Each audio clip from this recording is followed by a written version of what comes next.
봤는데 방금 우리가 이제 시간에서 사실요 상당히 많은 양을 공부를 했는데요.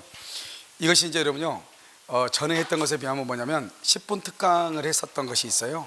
그때는 짧게 해가지고 강의 수가 많으니까 좋긴 한데 한 가지 단점이 뭐냐면 전체로 이렇게 짧게 해서 빨리 하니까 잠깐 듣는 건 좋아요.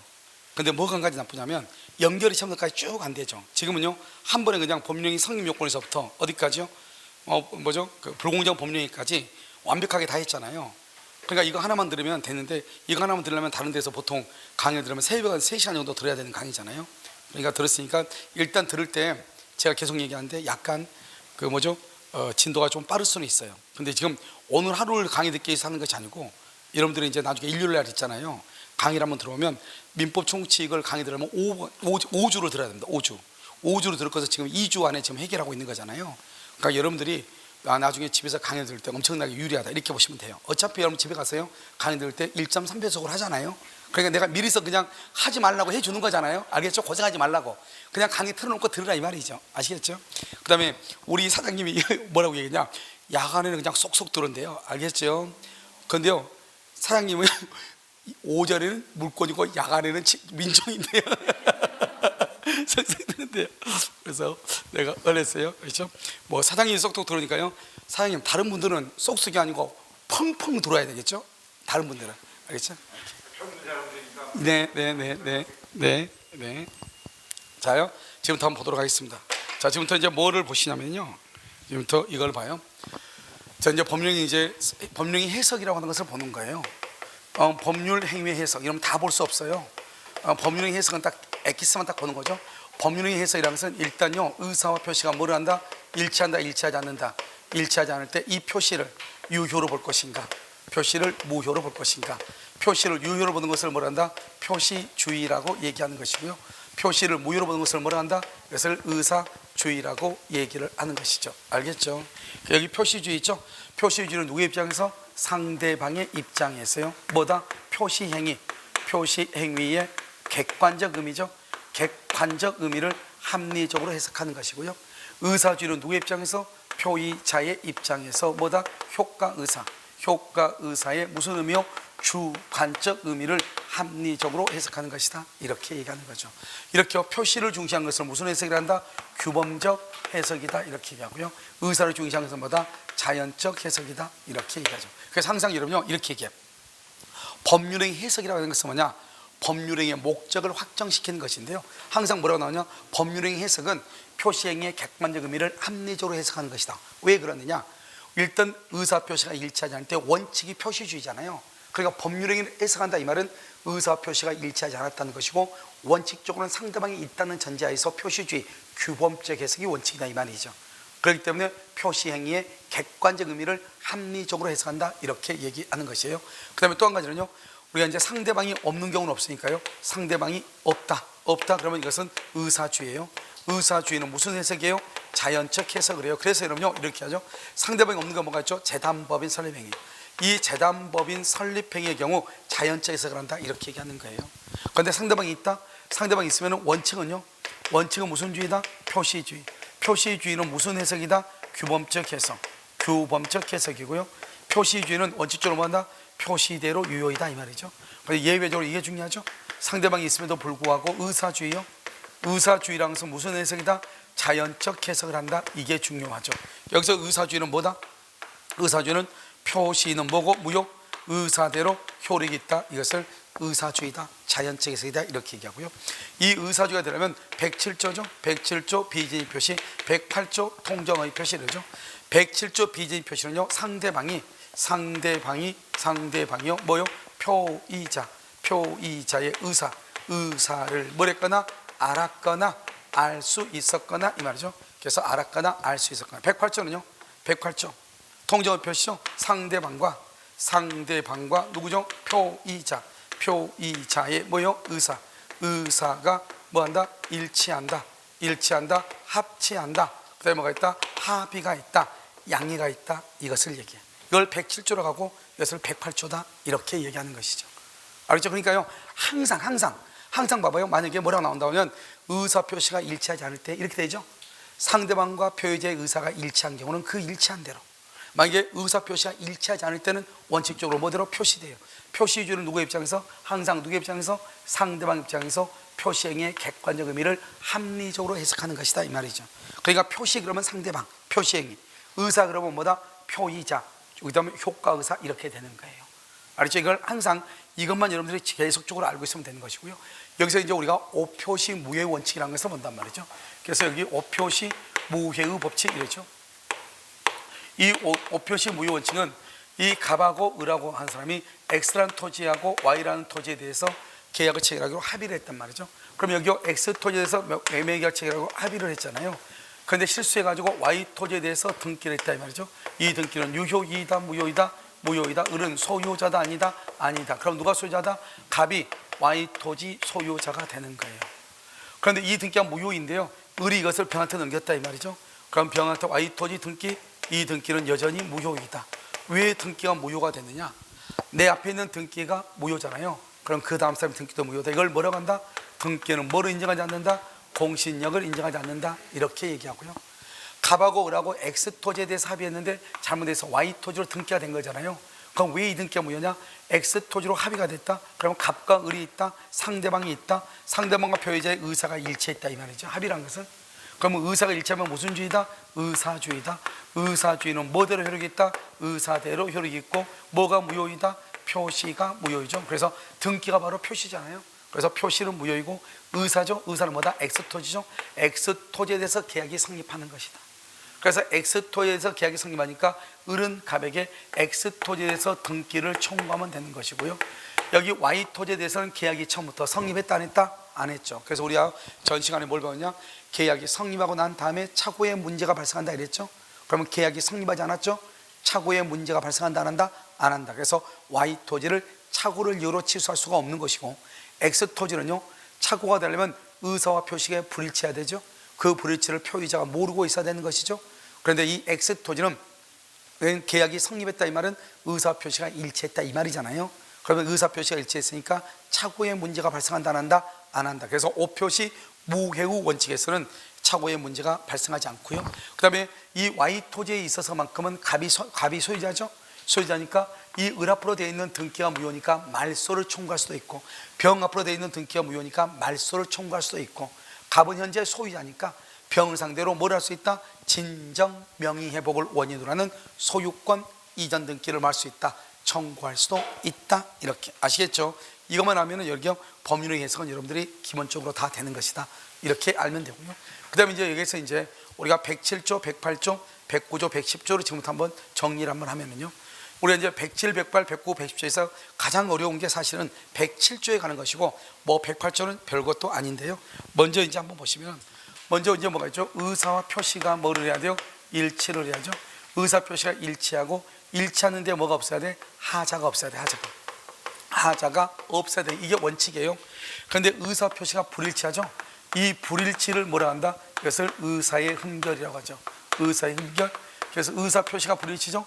이 불일치를 표의자가 알고 있느냐 모르고 있느냐 이 말이죠. 표의자가 알고 있다. 그럼 비진이를 이걸 뭐라 한다? 표의자가 알고 있다. 그것을 비진이라고 해요. 그래서 진이가 바로 의사죠. 의사를 이 불일치한다고 하는 것을 표의자가 알고, 그래서 여기서 표의자만 알고 있다. 그것을 107조 비진이 표시. 이 비진이 표시를 뭐라 한다? 이것을 심리유보 또는 뭐라 한다? 단독 허위 표시다. 이렇게 얘기해요. 단독 허위 표시. 왜 단독 허위 표시냐? 혼자만 알고 있으니까 이런 말이죠. 그런데 여기 모르고 있다. 뭘 가지고 알고 있는데 상대방이 알면서 상대방의 양해를 구했다. 상대방의 양해. 양이란 말은 통정이란 말이죠. 그래서 108조 이것은 단독이 아니고 뭐다? 통정 허위 표시다. 이렇게 얘기해요. 그래서 단독 허위 표시, 통정 허위 표시 이렇게 나누고, 여기 모르고 있죠? 모르고 있으면 109조 착오다 이 말이죠. 그래서 그럼요, 여기서 중요한 것은 비진이 통정하고 착오는 어떻게 구별하냐? 의사 표시의 불일치를 알고 있냐 모르고 있냐를 구별하는 것이고, 만약에 비진이나 통정은 어떻게 구별하냐? 양해라는 것이 있었느냐 없었느냐 이걸 가지고 구별하는 것이다. 알겠죠? 그 다음에 의사 표시는 일치하고 하자가 없어야 되는데 만약에 하자가 있다. 하자, 이것을 말한다. 하자 있는 의사 표시, 하자 있는 의사 표시라고 하고 110조 사기 강박이다. 그래서 사기 강박이라는 것은 일단 의사 표시는 일치하지만 하자가 있다 이 말이에요. 그래서 의사표시가 일치하니까 사기, 강박의 경우는 뭐를 하지 않는다? 사기와 강박, 의사표시가 일치하죠? 일치하니까 사기와 강박의 경우는 법률행위를 해석하지 않는 것이에요. 알겠죠? 법률행위를 해석한다, 안 한다? 안 한다, 이런 말이죠. 이것을 사기, 강박이다, 이렇게 얘기를 하는 것이에요. 무슨 말인지 알겠죠? 그래서 여기서 봐봐, 비진이 표시라는 것은 뭐냐? 비진은 먼저 의사표시가 있고 그것이 불일치하고 그 불일치를 표의자가 알고 있고 표의자 혼자만 알고 있는 것이다. 여기는 심리유보하고 단독의 표시가 있죠. 심리유보라고 하는 것은 뭐냐? 이 갑이라고 하는 사람의 집에 을이 월세를 살고 있는데 지금 100만 원에 살고 있는데 갑이요 을한테 월세를 120으로 올리고 싶어. 그런데 당장 올려달라 말을 못하니까 뭐라 한다? 우리 집 좀 수리해서 월세를 120으로 올릴까 해. 그러니까 너 짐 좀 방 좀 빼, 방 빼, 이렇게 얘기했단 말이에요. 근데 이 방 빼란 말은 말로 표시로 한 것이고 이 사람의 실질적인 심리는 뭐냐? 심리는 예를 들면 나가지 마, 이 말이에요. 나가지 마. 너 나가지 말고 너가 20만 원 올려주고 살았으면 좋겠어, 이 말이죠. 근데 그 말은 참아 못하니까 나가 그랬단 말이죠. 알죠? 근데 이 사람의 심리 상태는 어떤 상태다? 나가지 말았으면 좋겠어. 그것을 자기는 이것을 숨기고 있죠. 숨기고 있는 것을 말한다? 유보하고 있다고 그래. 그걸 심리 유보죠. 그 말의 뜻은 자기 자신을 생각하고 의사하고 표시가 같다 틀리다 틀리다. 그것을 비진이 표시라고 하는 것이고 이것을 갑 혼자서 지금 이 짓을 하고 있죠. 그래서 이것을 단독 허위 표시라고 얘기하는 것이다. 아시겠죠? 양이란 말이 있으면 뭐다? 저것은 통정 허위 표시고 그래서 비진이 표시의 경우 독일의 경우는 희연 표시. 희연이라는 것은 뭐다? 농담이죠. 그 농담의 경우는 그것은 비진이 표시가 될 수가 없는데요. 우리나라는 그것은 농담도 비진이 표시가 될 수가 있다. 그런데 명백한 농담이라든가 우리가 만약에 학교 수업에서 예를 들어서 어음이나 또는 수표를 만들어 오라고 하는 경우 있죠. 그런 경우는 의사표시가 될 수가 없죠. 과제물이니까. 알죠? 그림 그리는 거잖아요. 그 외에 우리는 아주 명백한 농담이 아닌 한 농담도 뭐가 될 수 있다? 비진이 표시가 성립할 수 있다, 이런 말이에요. 무슨 말인지 알겠죠? 자, 지금부터 이제 비진이 표시인데요. 우리가 이제 먼저 뭐를 보냐? 진이 있는 의사표시를 봐. 진이 있는 의사표시. 그러면 진이 있는 의사표시라고 하는 것은 뭐냐? 여기서 진이라는 것은 뭐냐? 진이라는 것은 어떠한 의사를 표시하고자 하는 표의자의 생각, 표의자의 생각을 의미하는 것이지 진정으로 바라는 것을 의미하는 것은 아니다, 이 말이죠. 그래서 어떠한 의사를 표시한다고 하는 표의자의 생각을 의미한다. 진정으로 바라는 사항을 뜻하는 것이 아니다, 이 말이죠. 이게 진이라고 하는 것이고 그 다음에 첫 번째요. 두 번째, 진이 있는은 뭐냐? 갑이 있고 을이 있죠. 갑이 의사와 표시가 일치한다, 이 말이죠. 그래서 이때 의사를 뭐란다? 진이라고 하죠. 그래서 진이 있는 의사표시라고 하고 이렇게 진이 있는 의사표시의 경우 아시겠죠? 그래서 진이 있는 의사표시 을한테 이렇게 하잖아요. 그러면 이 을은 선악을 불문하고 소유권을 취득하죠. 그러니까 이 선악이라는 것은 이 사람이 줄 마음이 있냐 없냐 따질 필요가 없다. 그러니까 진이 있는 의사표시는 이 을이 악이어도 갑이 책임을 지는 거예요. 알겠죠? 그것을 진이 있는이다 이렇게 하고요. 이런 진이 있는은 뭐냐? 첫 번째, 당시의 상황에서는 최선이라고 판단하여 이 말이죠. 최선이라고 판단해서 의사를 표시했다, 이 말이죠. 그래서 최선이라고 판단했다는 말이 무슨 말이다? 표의자의 뭐를 얘기한다? 생각을 의미하죠. 생각, 표의자의 생각. 이것을 진이 있는 의사표시. 그래서 당시의 상황에서는 최선이라고 판단하여 의사를 표시한 경우 이 말이고요. 두 번째는요, 강박이죠. 강박에 의하서나마 증여하기로 하고 여러분, 증여를 하기로 했다 이걸 바로 표의자의 생각이다, 이 말이죠. 증여의 의사를 표시했다, 이 말이죠. 이것을 우리는 진이 있는 의사표시다 이렇게 얘기해요. 특히 여기서 강박이라고 하는 것은 강박은 세 가지가 있다. 강박은 취소가 될 수 있고 강박은 무효가 될 수 있고 강박은 진이 있는 의사표시가 될 수 있다.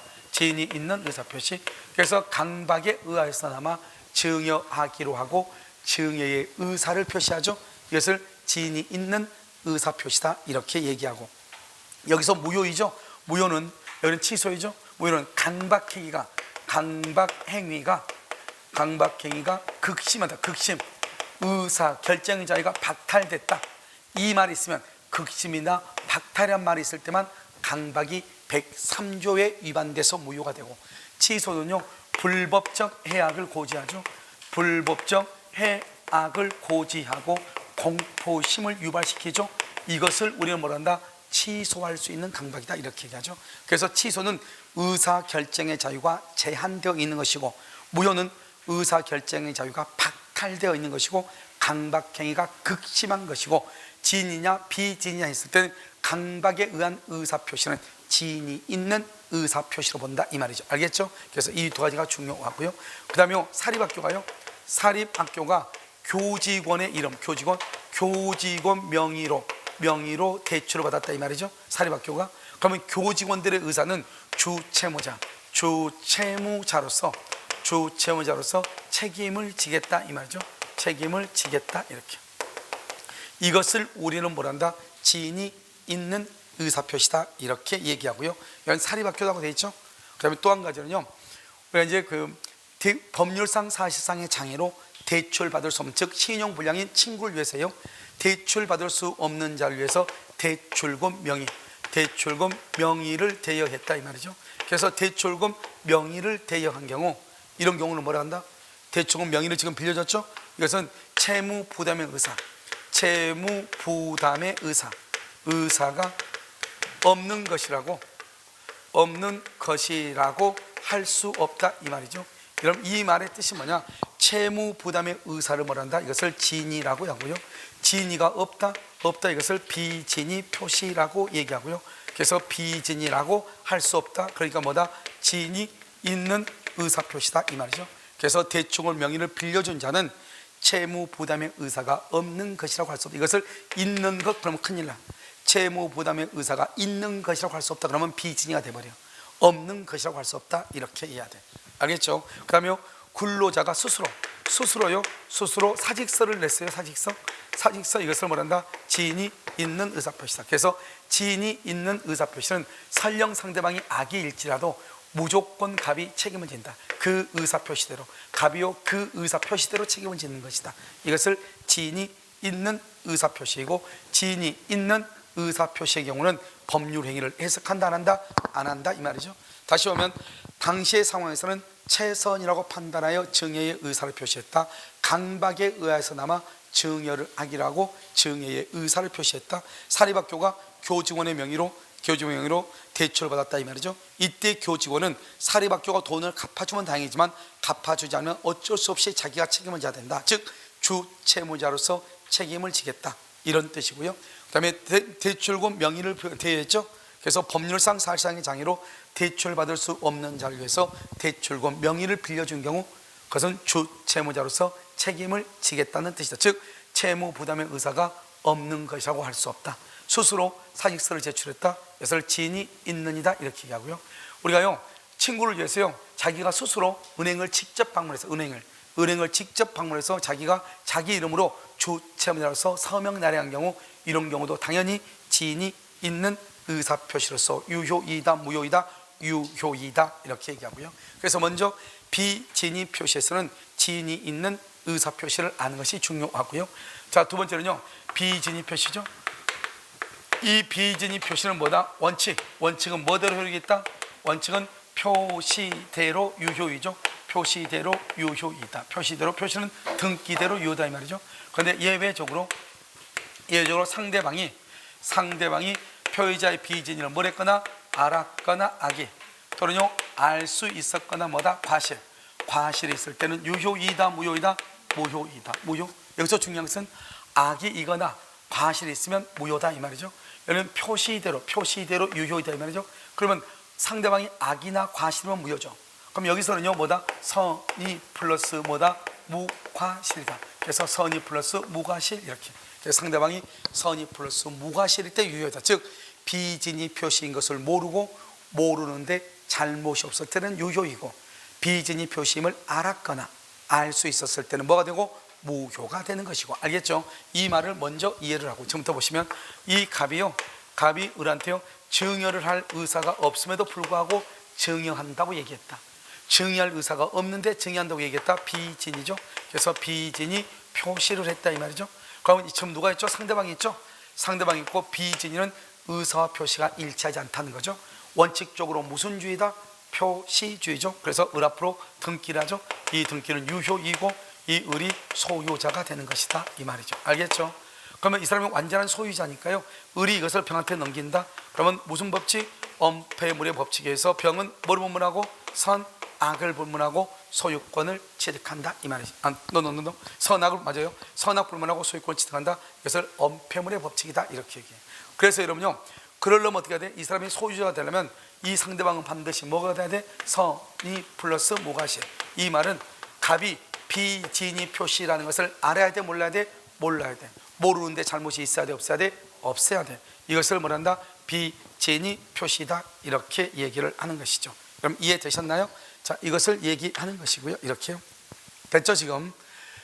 그 다음에 이제 또 하나를 보면요, 여기서요 비진 표시 예외죠. 갑이 있고 여기 비진이 표시죠. 비진이 표시를 했고요. 여기서 갑이 을이죠. 을은요 상대방이죠.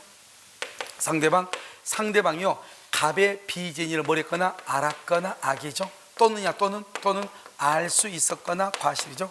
알았거나 알 수 있었을 때 등기죠. 등기는 유효이다 무효이다 무효이다. 이 사람은 소유자다 아니다 아니다. 그럼 누가 소유자다? 비진 갑이 표의자가 뭐가 된다? 표의자가 소유자가 된다 이 말이죠. 그래서 표의자가 소유자가 된다. 그래서 원래 비진 표시는 원칙적으로 표시대로 효력이 있다. 등기대로 유효이다. 상대방 선이 무과실이다. 왜? 상대방이 알았거나 알 수 있었을 때는 여기서 등기가 무효가 되잖아요. 그럼 무효가 아니고 유효가 되려면 어떻게 해야 돼요? 상대방은 선이 무과실이 돼야 되죠. 그러면 등기가 유효가 되는 거잖아요. 그런데 이 을이요 악이나 과실이 하나가 있으면 이 등기는 무효죠. 그럼 무효면 이것을 병한테 넘기죠. 그럼 병은 제3자죠. 우리나라는 등기는 공신의 원칙을 인정하지 않기 때문에 내 앞에 있는 등기가 무효이면 나도 당연히 소유권을 취득을 못해야 되는데 107조, 108조, 109조, 110조는 특별한 규정을 둬가지고 병이 선인 경우 소유권 취득하고 악인 경우는 소유권을 취득하지 못한다고 특별 규정을 뒀단 말이죠. 그래서 이 병이 갑과 을 간의 비진이가 무효라고 하는 사실을 모르고 이전받은 경우 선인 경우 소유권을 취득하고, 그러면요 여기 정은 엄폐물의 법칙에서 내 앞에 있는 사람이 소유권을 취득하면 그 다음 사람은 뭐를 불문하고 선, 악을 불문하고 소유권을 취득하고, 내 앞에 있는 사람이 지금 악이로서 소유권을 취득 못했죠. 그러면 그 다음 사람은 다시 누구일 때? 선일 때 소유자, 악일 때는 소유자가 아니다 이렇게 계속 가는 것이고, 여기서 제3자가 악일 때는 병만 제3자가 되는 것이 아니고 종도 제3자에 해당한다. 판례가 이렇게 얘기했고, 그러면 여기서 병이 선이가 되면 병이 소유자가 돼버리죠. 원래 갑과 을이 있으면 갑이 소유자인데요, 을이 병한테 처분하면 병이 소유자죠. 그러면요 이 갑은 자기가 소유자라고 병에게 주장할 수 있다 없다? 없죠. 다른 말로 뭐 하지 못한다? 대항하지 못한다. 그래서 갑은 선의의 제3자에게 자기가 소유자라고 주장하지 못한다. 대항하지 못한다. 악의의 제3자한테는요 뭐 할 수 있다? 대항할 수 있다. 그래서 선의한테는 대항하지 못하고 악의한테는 대항하죠. 이것을 우리는 뭐란다? 상대적 무효다 이렇게 얘기한다. 상대적 무효. 그래서 이때 비진이 표시로서 무효인 경우는 무효행위 뭐를 할 수 있다? 추인을 할 수가 있고, 이때 우리나라는 원칙적으로 절대적 무효가 원칙이죠. 103조 위반, 104조 위반, 의사무능력자, 강행복규 위반 다 절대적 무효가 원칙인데, 비진이 표시, 통정 허위 표시는 선의의 제3자에게 대항하지 못한다. 상대적 무효가 원칙이고, 그 다음에 비진이 표시의 무효와 그 다음에 통정 허위 표시 무효, 그 다음에 의사무능력자의 법률행위 착오나 사기나 강박에 의하여 취소가 돼서 무효가 된 경우, 이런 경우는 무효행위 추인을 할 수가 있다 이런 말이죠. 알겠죠? 그럼 이제 여기에서 이제 우리가 뭐를 보느냐면, 여기 비진지 표시의 원칙에서는 이 사람이 누구냐? 사립대학교 조교수죠. 이 사립대학교 조교수가요 사표를 낼 마음이 없는데 사표를 냈단 말이죠. 비진이로. 그런데 여기 이사장이죠. 이 이사에서 갑의 의사인이 어쩔 수 없다. 그래서 이 이사회가 갑이 비진이로 사표를 낸 것을 전혀 몰랐다 이 말이죠. 그럼 원칙적으로 사표를 낸 대로 표시대로 유효가 된다. 그래서 갑은 잘린다 이 말이죠. 그런데 여기에서는 뭐냐면, 여기는요 근로자죠. 이 근로자가 사표를 낼 마음이 없는데 사표를 냈다 이 말이죠. 그런데 그 사실을 상대방이 알아야 되잖아요. 그러면 상대방이 알았다는 말이 뭐냐? 그 회사의 사장이 사용자죠. 사용자의 지시가 있고 사용자가 강요를 한 거예요. 뭐라고요? 사직서를 내라고. 그 다음에 회사죠. 회사의 경영 방침에 있어요. 경영 방침에 의해서 어쩔 수 없이 사직서를 냈다 이 말이죠. 그 말은 갑은 근로자는 비진이 표시고, 그 다음에 회사는요 상대방은요 근로자가 사직서를 낼 의사가 없다고 하는 것을 알고 있다, 모르고 있다? 알고 있다. 그래서 그 사직서는 유효이다, 무효이다? 비진입 표시로서 무효가 된다, 이런 말이죠. 그래서 이것을 이 사표를 뭐죠? 사례 문제를 잘 알아야 되고요. 자, 두 번째는요, 여기 봐봐요. 우리가 이제 시험에 나올 때 어떻게 나냐? 행정고시 시험에 이렇게 나왔단 말이죠. 그래서 갑이 비진이죠. 비진인데 이것이 을이요, 선이 무가시, 아무것도 모르죠. 그랬을 때 이 병은 선이고 악이고 무조건 소유권을 취득한다, 맞죠? 그런데 이 을이요, 비진이를 알았거나 알 수 있어도 둘 중에 하나만 있죠. 둘 중에 하나만 있어도 병은 선이여야 소유자가 되고 악이면 소유자가 된다, 안 된다? 안 된다. 이것을 잘 알아야 돼. 알겠죠? 그 다음에 여기 이 병 있죠? 이 병에 3대 원칙이 있죠. 3대 원칙. 그래서 제3자의 3대 원칙, 이건 뭐가 있어요? 제3자의 선의는 뭐가 된다? 선의는 추정이 되고, 제3자는 선의이기만 하면 되고, 선의인데 과실이 있거나 선의인데 무과시거나 관계가 있어 없어? 없이. 선의인데 과실이 있어도 소유권을 취득한다. 그래서 과실, 무과실을 불문하고, 제3자가 스스로 뭐라고 주장할 수 있다? 무효라고 주장할 수 있다. 왜 제3자가 스스로 무효라고 주장할 수 있냐? 무효의 3대 원칙, 무효는 법률행위 언제부터? 성립 당시부터. 성립 당시부터 당연히 효력이 있다, 없다? 없고, 무효는 누구든지 무효라고 주장할 수 있고, 무효는 언제까지나 효력이 없다, 이 말이죠. 그래서 누구든지 주장하니까 제3자도 갑과 을 간의 비진이가 상대방이 알았거나 알 수 있었음으로 인하여 무효라고 주장할 수 있다, 이란 말이죠. 그 다음에 여기서 보면 누구든지 주장하고, 방금요, 누구든지 또 뭐가 있냐? 토지거래 허가. 토지거래 허가가 불허가 처분이 났어. 그러면 토지거래 허가가 불허가 처분이 나면 유효이다, 무효이다? 무효잖아요. 그 무효인데 누구 때문에 무효가 되냐? 나 때문에. 갑 때문에 무효가 되는, 나 때문에요. 알겠죠? 그러면 나도 나 때문에 무효가 됐다 할지라도, 불허가 났다 할지라도 어차피 무효가 됐잖아요. 그러면 나도 무효라고 말 수 있다, 주장할 수 있다, 이 말이 중요하고요. 그 다음에 언제까지나 효력이 없다, 이렇게 돼 있죠. 우리가 무권대리요, 무권대리는 원칙적으로 무효잖아요. 무권대리임을 알면서 장기간 방치하거나 형사고소나 민사소송을 제기하지 않는다 하더라도 유효가 될 수 있다, 없다? 없다. 그래서 무효는 언제까지나 효력이 없기 때문이다, 이런 말이에요. 아시겠죠? 그래서 언제까지나 이 무효의 3대 원칙을 잘 아시고, 그 다음에 제3자의 3대 원칙은 107조, 108조, 109조, 110조의 공통이란 말이죠. 그래서 제3자의 선의는 추정되고, 제3자는 선의인데 과실이 있든 무과실이든 관계없이 무조건 소유자가 돼. 그래서 시험은 만약에 상대방이 악이나 과실이 있으면 이 제3자는 선의인데 과실이 있더라도 소유권을 말할 수 있다, 취득할 수 있다, 이런 말이고요. 제3자의 선의는 추정된다. 추정이란 말은 증명책임이에요. 그래서 아무 말이 없으면 제3자는 선의로 보겠다는 거예요. 그러면 제3자가 선의가 아니고 악이라고 하는 것은 누가요? 무효를 주장하는 자. 무효를 주장하는 자가 제3자는 선의가 아니고 악이라고 증명을 하는 거예요. 누가 무효를 주장하는 자? 오늘 지금 두 번째 나왔죠? 무효를 주장하는 자가 증명하는 것은 어디가 있다? 104조 불공정한 법률행위에서 객관적인 요건과 주관적인 요건을 무효를 주장하는 자가 입증하고, 비진입 표시에서 상대방의 악이나 과실, 제3자의 악이라고 하는 것을 누가 입증한다? 무효를 주장하는 표의자가 입증한다, 이 말이죠. 제3자의 선의는 뭐가 되니까? 추정되니까, 이 말이죠. 이것을 우리는 뭐란다? 비진입 표시라고 얘기하는 것이고, 여기까지 조금 어려운 것이고요. 그 다음에 우리가 비진입 표시는 107조, 108조, 109조, 110조의 적용 범위는 어떻게 될 것인가? 그래서 우리가 비진입 표시는 사법상 법률행위죠. 첫 번째요, 재산상 법률행위. 재산상 법률행위에 비진입 표시가 적용되는데, 두 번째 가족법상 법률행위는 비진입 표시란 말이 나올 수가 없죠. 여러분, 우리가 가족끼리는 어떻게 하죠? 거짓말하죠. 거짓말하면 다 알아 몰라? 다 알죠. 알겠죠? 그래서 가족법상 법률행위, 그것은 적용되지 아니한다, 이렇게 얘기를 하는 것이에요. 아시겠죠? 그 다음에 세 번째는요, 우리가 공법상이죠. 공법상 행위에 적용되지 않죠. 이 공법이 뭐죠? 공무원의 사직서 제출이죠. 공무원의 사직서 제출이다, 이 말이죠. 여러분, 공무원이 사직서를 제출하죠. 이 사직서를 제출한 것은 국가기관한테 하니까 공법행위라고 하고요. 이 공무원은 개인이죠. 그래서 사인이라고 그래. 그래서 사인의 공법행위다, 이렇게 얘기해요. 이런 공법에는 적용되지 않는다. 적용되지 않는 것은 언제나 표시대로 유효이다, 이 말이고, 여기는 가족법은 언제나 의사대로 유효이다, 이 말이죠. 나는요 와이프하고요 여행을 갈 생각이 전혀 없는데 와이프가요 여행 가자 한단 말이죠. 알았어 이렇게 얘기했단 말이죠. 간다. 그건 표시죠. 그럼 나는 갈 마음이 전혀 없어. 와이프도 눈치 보니까 갈 마음이 전혀 없는데 귀찮으니까 대담한 것을 알았어. 그러면 표시대로 효력이 있는 것이 아니고 뭐대로 효력이 있다? 의사대로 효력이 있다. 가족법은 언제나. 그 다음에 여기가 또요, 하나는 소송이죠. 소송상도 이건 적용되지 않아. 소송상도 언제나 뭐대로다? 표시대로다. 표시대로. 그러니까 내가요, 소를 취할 마음이 없는데 소를 취하했어.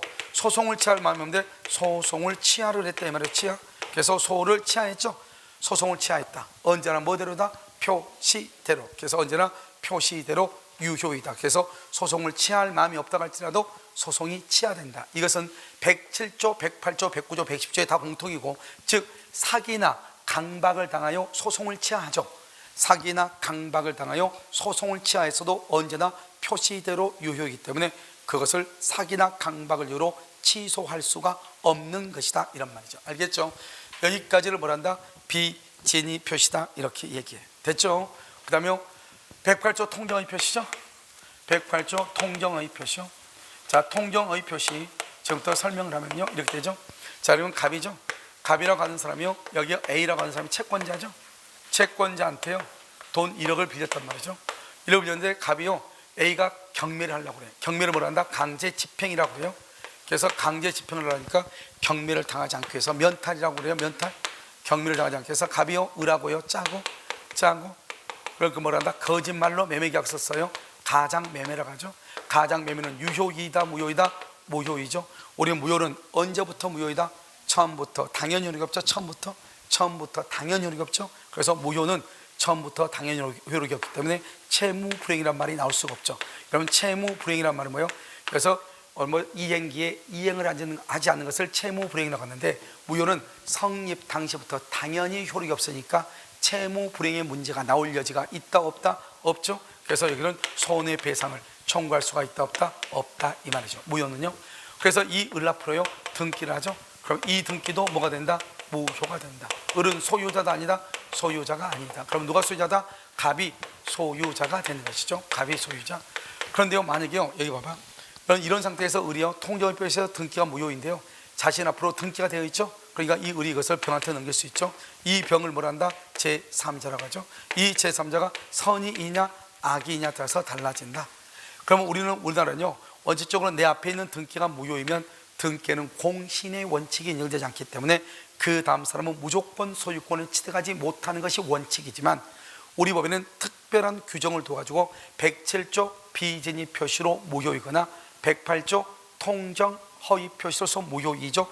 그러면 이 병이라는 사람은 그것의 사실을 모른다. 선일 때는 소유권을 취득하고 악일 때는 소유권을 취득하지 못한다, 이 말이죠. 그러면 내 앞에 있는 병이 선이로서 소유권 취득하죠. 그러면 정은요, 정은 뭐를 불문하고? 선, 악을 불문하고 소유권 취득하죠. 이걸 무슨 법칙이다? 엄폐물의 법칙이다, 이렇게 하고요. 병이 악이죠. 그러면 정은요, 정은 다시 누구일 때? 선일 때 소유자, 악일 때는 소유자다 아니다? 아니다. 알죠? 이렇게 계속 가는 거죠. 이 병도 제3자에 포함되는 것이고, 이때 제3자는요, 제3자의 3대 원칙이 있다고 그랬죠. 제3자의 뭐는? 선의는 뭐가 되고? 추정되고. 따라서 추정되니까 제3자가 선의가 아니고 악이라고 하는 사실은 누가 입증한다? 무효를 주장하는 갑이, 무효를 주장하는 자 갑이 입증을 하는 것이고, 갑이요. 그 다음에 제3자는 선의인데 과실이 있거나 선의인데 무과실이거나 따져 안 따져? 안 따지고 무조건 소유자가 되는 것이고, 그 다음에 제3자가 스스로 뭐라고 주장할 수 있다? 무효라고 주장할 수 있고. 여기서 무효의 또 3대 원칙이 있죠.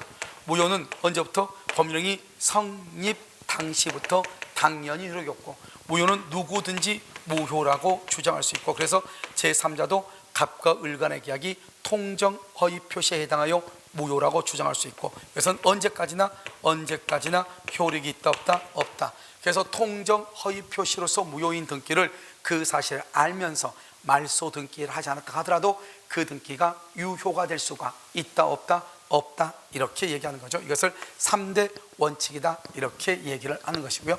그러니까 여기서 보면, 여기 채권자 입장에서 잘 보시면요, 지금 갑과 갑이요, 경매를 당하지 않게 해서 을하고 짜고 등기를 병한테 넘겼단 말이죠. 그럼 그 등기를 병한테 넘겼는데, 만약에 병이 선이면 병이 소유자가 돼버리죠. 선이면 병이 선일 때 병이 소유자가 되면 이 A는 이 병에 대해서 강제 집행, 경매나 또는 압류를 할 수 있다 없다? 없다, 이 말이죠. 왜? 이 A는 누구한테 돈을 빌려줬죠? 갑한테 돈을 빌려줬지 병한테 돈을 빌려준 게 아니란 말이죠. 따라서요, 을이 병한테 처분하면은 이 갑은 소유권을 잃게 되고 갑이 소유권을 잃으면 A는 돈을 못 받을 수 있죠.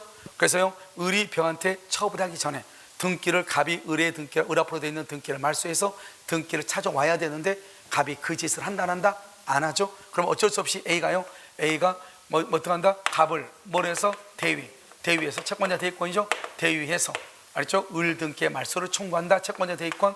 또는요, 이 A가요 직접 누구를 상대로? 을을 상대로 뭘 한다? 채권자 취소권을 행사할 수 있다. 그래서 통정의 표시는 무효임에도 불구하고 취소권을 행사할 수도 있죠. 이것을 뭘 한다? 하나의 법률행위가 무효에도 해당하고 취소에도 해당한다. 이것을 무효와 취소의 이중효다 이렇게 얘기하고요. 이런 채권자 취소권의 경우는 4가지의 4대 요건이 있다고 그랬죠. 그래서 뭐가 있다? 언제나 재판상 행사하고 이중매매에서는 적용이 된다 안 된다? 안 되고 통정 허위 표시에서로 무효여도 채권자 취소권을 행사할 수 있고 채권자 취소권 행사로 관습법상 법정지상권이 인정된다 안 된다? 안 된다. 이 4가지가 채권자 취소권의 중요한 것이고 따라서 을이 병한테 처분하기 전에 A가요 갑을 대위해서 을 등기를 말소하든지 을을 상대로 직접 채권자 취소권을 행사하면 된다. 아시겠죠? 그런데 만약에 이런 것을 채권자가 행사하기 전에 을이 병한테 처분하고 병이 선의로 추정되면 병이 소유권을 취득하죠. 그럼 병이 소유권 취득하면 어떤 형상을 발생한다? 갑은 을 앞으로 등기를 했으면 이 등기는 무효이고 이 등기 무효니까 갑이 소유자인데 을이 병한테 이걸 처분했잖아요. 그럼 어떻게 한다? 갑은 을에게 처분한 매매 대금을 부당 이득으로 반환하라고 청구할 수 있고 또는요, 을이 병한테 처분한 것은 적법이 아니고 불법이죠. 그래서 불법 행위로서 뭐를 청구할 수 있다? 손해배상을 청구할 수 있다. 그래서 부당이득이나 손해배상을 청구할 수 있다. 이것은 뭐하고 똑같다? 비진입 표시도 마찬가지다. 그래서 비진입 표시에서 무효인데요, 을이 이것을 병한테 처분하죠. 그러면 갑은 을에 대해서 부당이득 반환, 매매대금 상당의 부당이득 반환이나 불법 행위로 인한 손해배상을 청구할 수 있다 이런 말이에요. 아시겠죠? 이것이 중요하고요. 그 다음에 여기 또 한 가지 보면 강제 집행을 면탈한다. 동익이다 사익이다? 사익이다. 103조 위반이다 아니다? 103조 위반이 아니다. 그러면 746조 불법 원인 급여이다 아니다? 아니다. 불법 원인 급여가 아니니까 부당이득 반환을 뭐 할 수 있다? 청구할 수 있다. 반환을 청구한다는 것은 뭐 할 수 있다? 철회할 수 있다. 그래서 갑은 을하고 가장 매매를 했잖아요.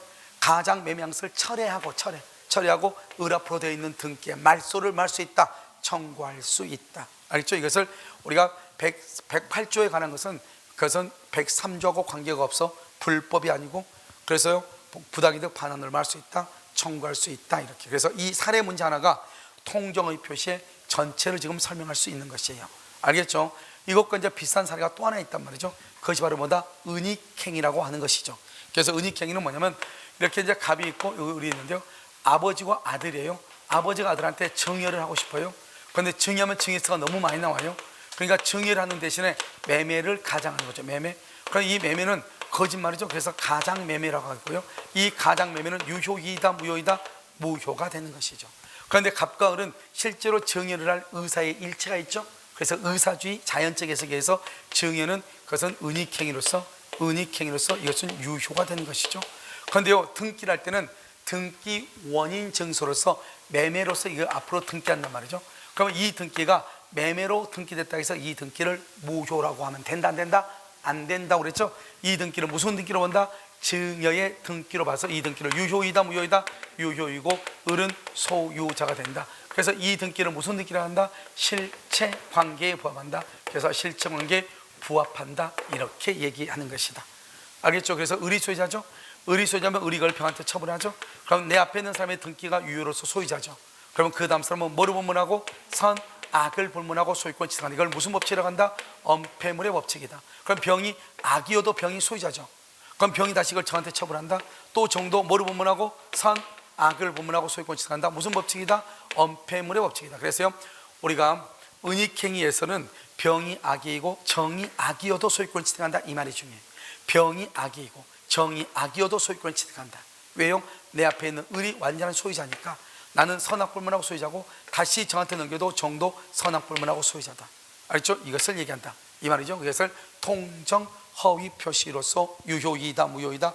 그래서 원래는 무효가 돼야 될 것 같지만 이 등기를 실체 관계에 부합한 등기로서 뭐로 본다? 유효로 본다 이란 말이죠. 그래서 이 병이나 정이 완전한 소유자이기 때문에 갑이나 을은 병이나 정의 등기의 말소를 말 수 없다, 청구할 수 없다 이런 말이에요. 그럼 이해됐죠? 이것을 이제 우리가 통정허위 표시라고 하는 것인데요. 이 통정허위 표시에서 보면은 이런 것이 있죠. 갑을 뭐라 한다? 형식적 주체무자라고 그래요. 형식적 주체무자. 여기 을을 뭐라 한다? 은행이라고 그래요. 은행이요. A가 누구냐? 실질적 주체무자라고 해요. 그래서 A가요, 은행이 실질적 주체무자한테 돈을 빌려주고 싶어. 그런데 A는요, 개인 대출 한도가 초과가 돼서 더 이상 대출을 해줄 수 없단 말이죠. 그래서 뭐라 한다? 은행이요, 한 명 데려와라. 그랬더니 이 갑이요, 갑을 데려왔단 말이죠. 그래서 이 은행이 뭐라 하냐? 여기서 양해를 해. 양해를 했단 말은 둘이 짜고 했단 말이야. 짜고 뭐라 하냐? 거짓말로 가장 대출을 해. 거짓말 대출한다 이 말이죠. 은행이 뭐라 하냐? 당신한테는 절대로 책임을 지우지 않겠다. 그래서 당신의 이름만 빌려달라. 이름만, 형식상 이름만 빌려달라 이 말이죠. 실제로 모든 책임은 A가 진다 이런 말이죠. 그래서요, 이 갑이요, 은행의 말을 듣고 명의를 빌려줬다 이 말이죠.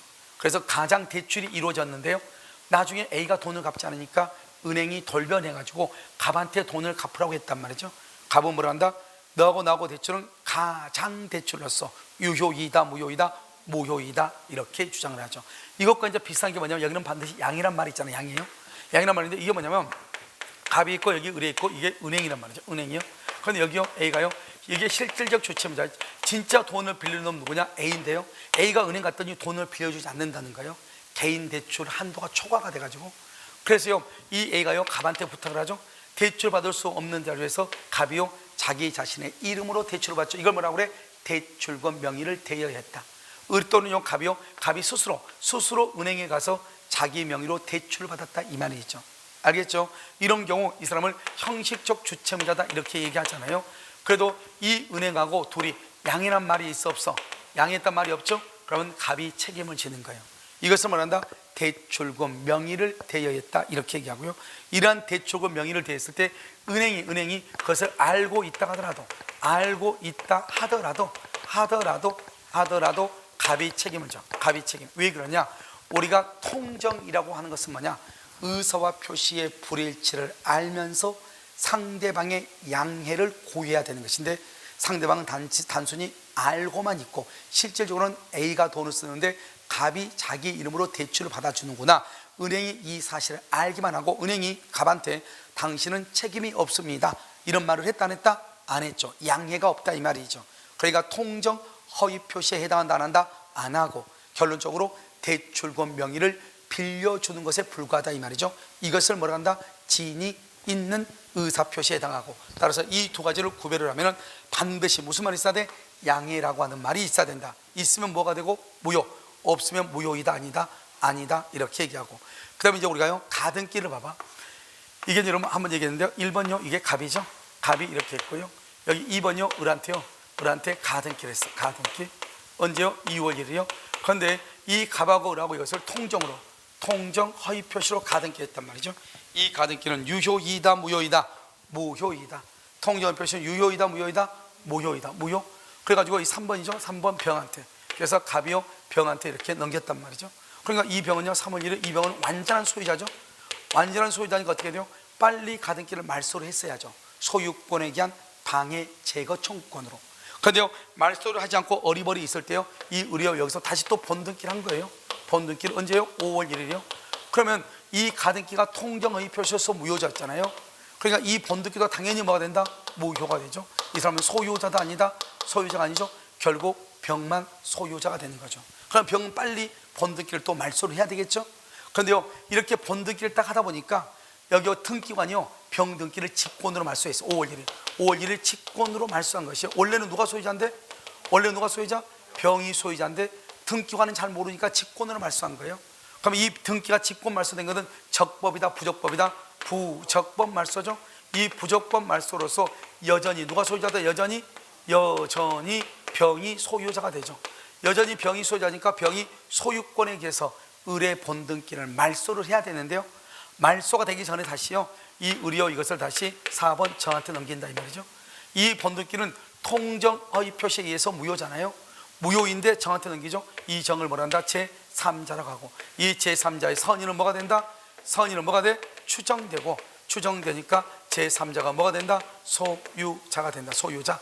따라서 병은 정의 등기한 말소를 청구할 수 있다 없다? 없다. 이렇게 얘기하는 거예요. 알겠죠? 그래서 이것은 가등기와 통정 허위 표시가 같이 연결이 되어 있는 것이다. 이렇게 얘기하는 것이죠. 알겠죠? 그 다음에 이제 우리가요, 여기서 이제 통정 허위 표시는 통정법의 적용 범위를 한번 볼까요? 적용 범위요. 적용 범위를 보면은 여러분 계약이죠. 계약은 107조도 적용되고 108조도 다 적용이 돼. 알죠? 계약은. 그런데 단독행위요. 단독행위는 상대방이 있는 경우와 상대방이 없는 경우 있죠.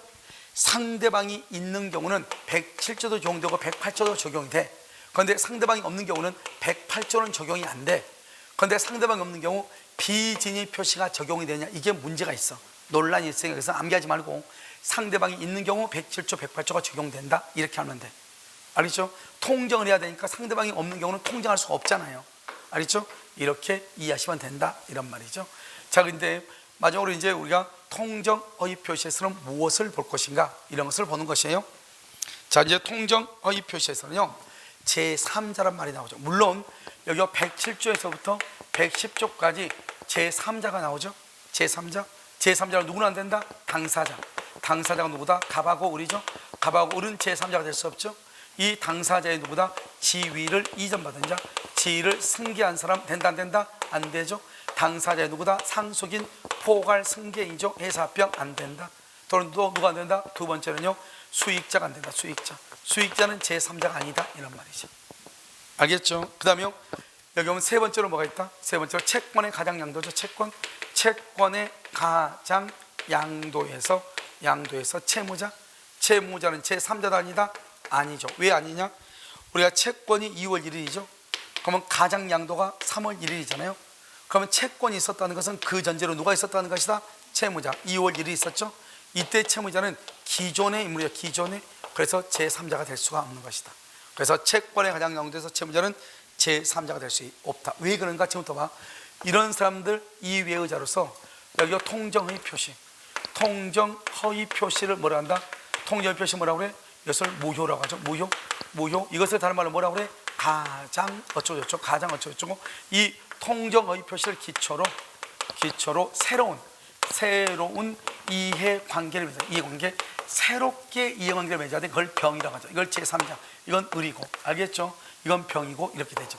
그러니까 여기서 보면 채권의 가장 양도에서 채무자는 새로운 사람이 아니고, 가장 양도로부터 새로운 사람이 아니고 뭐다? 기존의 사람이죠. 기존에. 왜요? 채권이 있었다는 것은 예전에 채무가 있었단 말이니까. 그래서 이 사람은 제3자가 될 수가 없다 이런 말이죠. 또 한 가지 있네. 또 한 가지. 네 번째요, 우리가 대리죠. 대리하고 본인하고 관계에서 대리인은 제3자도 아니다. 그래서 본인도 대리인과 관계에서 제3자가 아니죠. 대리인과 본인은 뭐한다? 동일시 된다. 동일시. 대리인과 본인은 동일시 되는 것이다. 그래서 제3자도 아니다. 제3자가 아니다. 이렇게 얘기를 하는 것이죠. 여러분 이해되셨나요? 그래서 통정허위 표시 무효, 가장 어쩌고저쩌고, 이렇게 통정허위 표시 무효, 가장 어쩌고저쩌고 이렇게 얘기하죠. 이것을 새로운 이해관계를 맺었다 이렇게 얘기를 하는 것이죠. 좀 이해되셨나요? 자, 그러면 여기서 이제 뭐냐면 딱 네 가지만 보면 된다. 네 가지. 알죠? 여기서 뭐냐면 가장 매수인 또는 가장 양수인, 이런 말이 꼭 나와.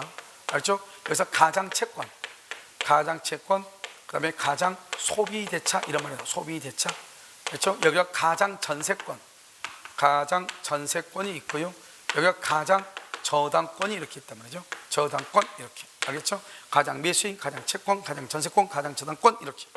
그 다음에 이 가장 매수인부터 압류나 가압류를 한 경우, 압류나 가압류.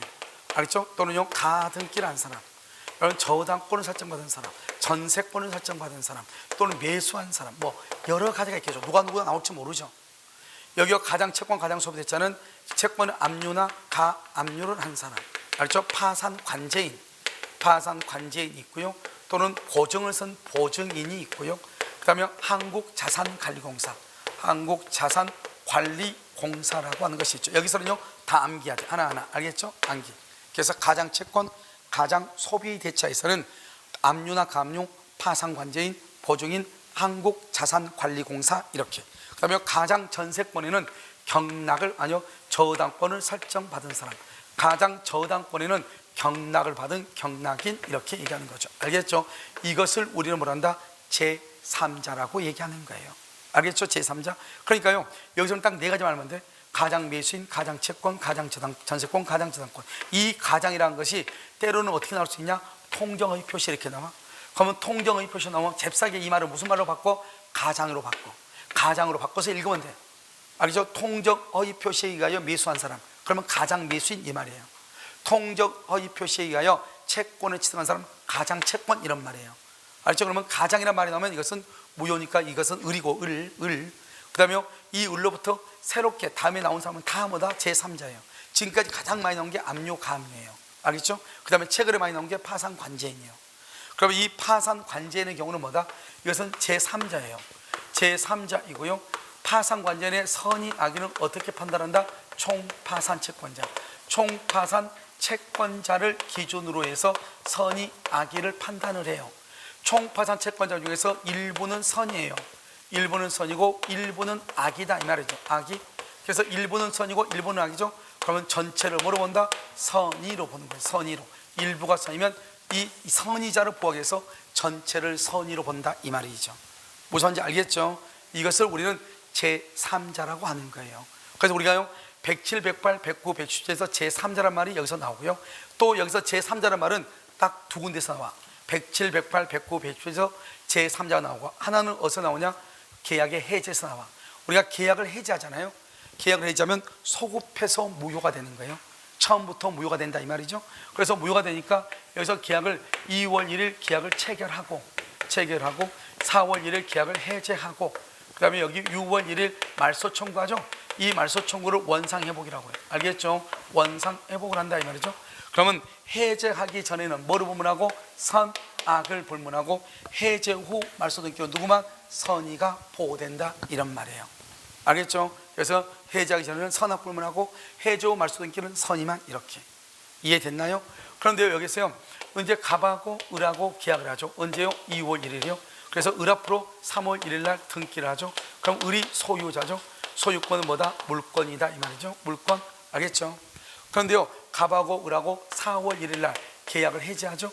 해지가 되면 2월 1일부터 무효가 되죠. 2월 1일부터 무효가 되니까 을의 등기는 3월 1일 날 등기가 되어 있잖아요. 그러니까 이 3월 1일 등기도 무효가 되고 을은 더 이상 소유자가 아닌 거예요. 알겠죠? 소유자가 아니니까 빨리 등기를 말소를 해야 될 거 아니에요. 그런데 어떤 일이 일어났냐? 3월 1일 을 앞으로 등기하고 4월 1일 계약이 해제되기 전에 병. 언제요? 3월 15일 날. 3월 15일 날 해제되기 전에 등기가 병한테 넘어간 경우가 있고요. 계약이 해제가 되고 6월 1일 말소가 되기 전에 언제요? 5월 1일 날. 5월 1일 날 정한테 등기가 넘어간 경우 두 가지가 있다 이 말이죠. 알겠죠? 그런 경우는요 이 병은 뭐를 불문하고? 선악. 즉 해제의 원인이 있다고 하는 것을 알았냐 몰랐냐? 선악을 불문하고 소유자가 되고, 정은 언제요? 정은 선인 경우 소유자가 된다 이런 뜻이에요. 그러면 이렇게 되려면 어떻게 해야 되냐? 이것을 우리가 뭐란다? 제3자라고 얘기하는 것인데요, 우리가 해제에서 제3자가 되려면 반드시 등기가 되어 있고 소유권이 있고 물권이 있어야 돼요. 완전한 권리. 그러면 이 병이나 정은요 뭐가 돼야 돼요? 적어도 등기가 있고, 아무리 없어도 뭐는 있어야 돼? 가등기라도 있어야 되고, 대항요건. 대항요건을 뭐죠? 전입 신고를 해야 된단 말이죠. 등기나 가등기나 대항요건, 이렇게 완전한 권리를 유지하고 있어야 돼. 그러니까 여기서 물권이 아니고 채권이다. 채권이요. 채권 그러면 된다 안 된다? 안 돼. 그래서 여기서 채권을 압류했다, 제3자 아니에요. 채권을 양수했다, 제3자가 아니라고. 그건 제3자가 될 수가 없어요. 왜요? 이미 여기서 뭐다? 채권이니까. 알겠죠? 그 다음에 또 뭐가 있다? 여기서 미등기다. 미등기인데 여기는요 미등기가 제3자가 될 수가 없죠. 여기는요 등기가 돼 있어요. 등기가 돼 있는데 여기서요 대항요건. 대항요건을 갖추지 못했어요. 그러면 제3자가 된다 안 된다? 안 된다는 거예요. 그러니까 우리가 해제에서 제3자는 너무너무 간단해. 해제에서 제3자는 여기는 등기인데 여기는 대항요건이 없거나 여기가 미등기이거나 여기가 채권인 경우는 절대로 제3자가 될 수가 없다. 알죠? 제3자가 되려면 적어도 등기가 되어 있고 소유권이 있고 물권이 있고, 그 다음에 병이나 정은 등기나 가등기나 대항요건, 적어도 가등기라도 되어 있어야 된다, 제3자가 되려면. 그런데 여기서 또 한 가지 뭐냐면 갑하고 을하고요, 을하고 여기서 토지에 대해서 계약이 있어. 토지. 그러고 나서 을이 여기다 건물을 지어. 을이요. 2번. 그리고 건물을 짓고 나서 그걸 병한테 팔아. 3번. 병한테 팔아서 매수인이죠. 이걸 건물 매수인이잖아요. 그리고 나서 어떻게 되냐? 갑하고 을하고 계약이 해제가 됐어. 해제가 됐어. 이렇게 해제가 됐을 때 병은 제3자인가 아닌가? 이게 문제죠. 이때 해제가 됐을 때 병은 제3자다 아니다? 아니라고 몇 번 얘기했죠. 지금 보면 갑하고 을하고 토지가 지금 계약 해제됐잖아. 토지가. 그럼 토지 위에 있는 건물이잖아요. 이 사람은 제3자가 될 수 있다 없다? 없다. 그래서 토지가 해제됐을 때 토지 위에 건물의 매수인은 제3자가 될 수가 없다 이 말이죠. 알겠죠? 이걸 우리는 제3자다 이렇게 얘기하죠. 그래서 이것은 해제에서 제3자를 얘기하는 것이고, 방금 우리가 얘기했던 것은 107조, 108조, 109조, 110조에서 통정어휘 표시를 기초로 새로운 이해관계를 맺은 사람으로서 가장 매수인, 가장 매수인, 양수인, 가장 채권, 가장 소비대차, 가장 전세권, 가장 저당권, 가장 저당권에 의하여 경락받은 사람, 가장 전세권에 의해서 저당권을 설정받은 사람, 가장 채권에 의해서 압류나 감류, 보증인, 파산관제인, 한국자산관리공사 제3자고, 파산관제인의 경우는 제3자이지만 선의 악의는 총파산 채권자를 기준으로 판단하고, 총파산 채권자 중에 일부는 선이고 일부는 악이면 전부를 뭐로 본다? 선의로 보는 것이고, 가장 매수인, 가장 양수인부터 압류나 감류, 가등기, 매수한 사람, 전세권, 저당권을 취득한 사람, 이 사람들을 제3자로 하는 것이고, 제3자가 아닌 것은 상속인이나 수익자나 지위를 승계받은 사람이나 채권의 가장 양도에 있어서 채무자, 이런 사람들은 제3자가 될 수 있다 없다? 없고,